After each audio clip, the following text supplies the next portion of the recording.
आज संगठनात्मक पर्व जिसे हम सब त्यौहार की तरह मनाते हैं, प्राइमरी मेंबरशिप को लेकर, उसके बाद एक्टिव मेंबरशिप और उसके बाद संगठन के चुनाव, इसी चर्चा हेतु आज जिला कठुआ का दौरा था। जिलाध्यक्ष गोपाल महाजन जी के साथ, मेरे प्रभारी मनीष शर्मा जी के साथ और यहाँ के हमारे दोनों स्थानीय विधायक भारत भूषण जी भी, जसरोटिया जी भी और पार्टी के सभी प्रमुख कार्यकर्ताओं के साथ आज बैठने का मौका मिला है। चर्चा हुई है और इस चर्चा के माध्यम से पूरे देश भर में और पूरे विश्व भर की जब हम लोग बात करें, भारतीय जनता पार्टी विश्व की सबसे बड़ी पॉलिटिकल पार्टी बन चुकी है। लगभग 12 करोड़ प्राइमरी मेंबर्स के नाते भारतीय जनता पार्टी के साथ आम लोग, वोटर्स, सपोर्टर्स, सिंपथाइजर्स जुड़ चुके हैं।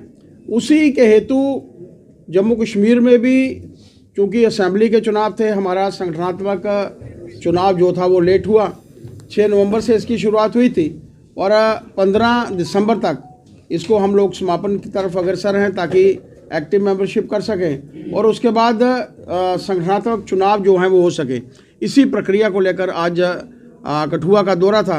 मैं यहाँ पर पहुँचा हूँ, सभी पार्टी के प्रमुख कार्यकर्ताओं से मिलना हुआ है और उनको प्रेरित किया है मैंने कि जगह जगह पर जाकर, आम लोगों के बीच में भी जाकर, घर में, उनके घर में जाकर, क्योंकि चुनाव के बाद धन्यवाद करने का भी मौका है और आगामी आने वाले चुनावों को मद्देनजर रखते हुए पार्टी जिस तरीके से काम करती है, नरेंद्र भाई मोदी जी का कहना है कि डोर स्टेप के ऊपर लोगों की समस्याओं को सुना जाए, उसका समाधान किया जाए।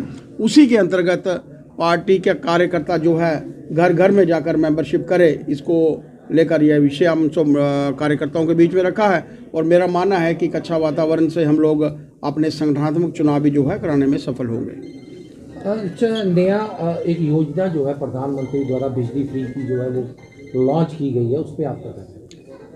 ऐसा है कि जब हम लोग समझते हैं विश्व भर में कुछ ऐसी वस्तुएं हैं जो धीमे धीमे ख़त्म हो रही हैं।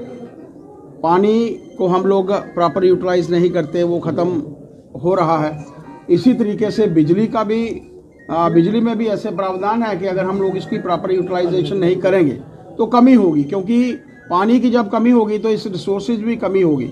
लेकिन सूरज देवता के माध्यम से सोलर जो बिजली का निर्माण है, मेरा मानना है कि बहुत अच्छा कदम है। कल भी मैंने इजी सोलर करके एक कंपनी जो है उसका शुभारंभ किया था।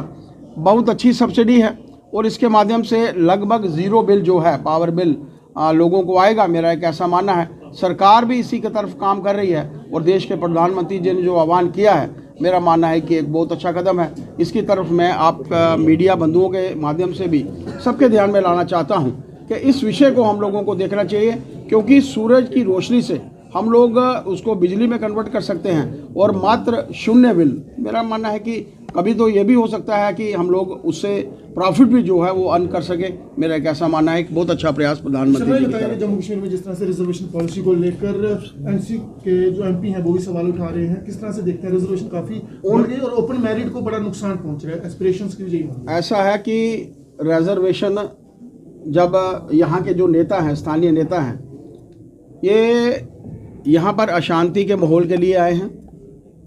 जम्मू कश्मीर में चुनाव हुए थे, भारतीय जनता पार्टी 26% मत लेकर पहले नंबर पर रही थी। हम लोगों का कार्य, हमारे विधायकों का कार्य कि लोगों के बीच में जाएं, उनकी दुख तकलीफ़ें सुने, उनके कार्य करें।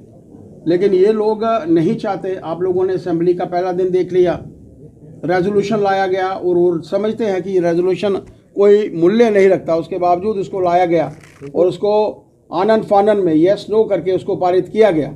मेरा मानना है कि ये लोग यहाँ का वातावरण नहीं चाहते। अब उनको पता चल चुका है आज जिस तरीके से वो पॉलिटिकल पार्टी जो कभी 28 सीटों पर थी, आज 3 सीटों पर पहुँच चुकी है।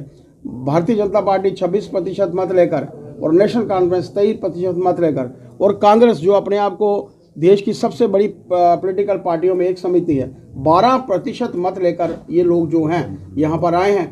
ये समझते हैं कि यहाँ के वातावरण को ख़राब करने की आवश्यकता है। एक अच्छा वातावरण एलजी एडमिनिस्ट्रेशन के समय में बना है। चुनावों में किसी किस्म का कोई अनटूवर्ड इंसिडेंट नहीं होता है।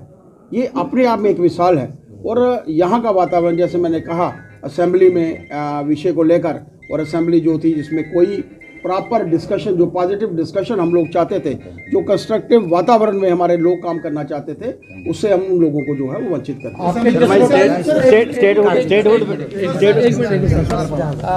स्टेटहुड को लेकर प्रधानमंत्री जी ने कहा है कि जब उचित समय आएगा तो बिल्कुल स्टेटहुड मिलेगी, और वो उचित समय का हम लोग इंतजार करेंगे। लेकिन क्या जैसे फर्स्ट डे में ही, जैसे जो मैंने आप लोगों को पहले भी बताया कि असेंबली में ऐसे रेजोल्यूशन लाए जाते हैं जिनका कोई सरोकार नहीं है।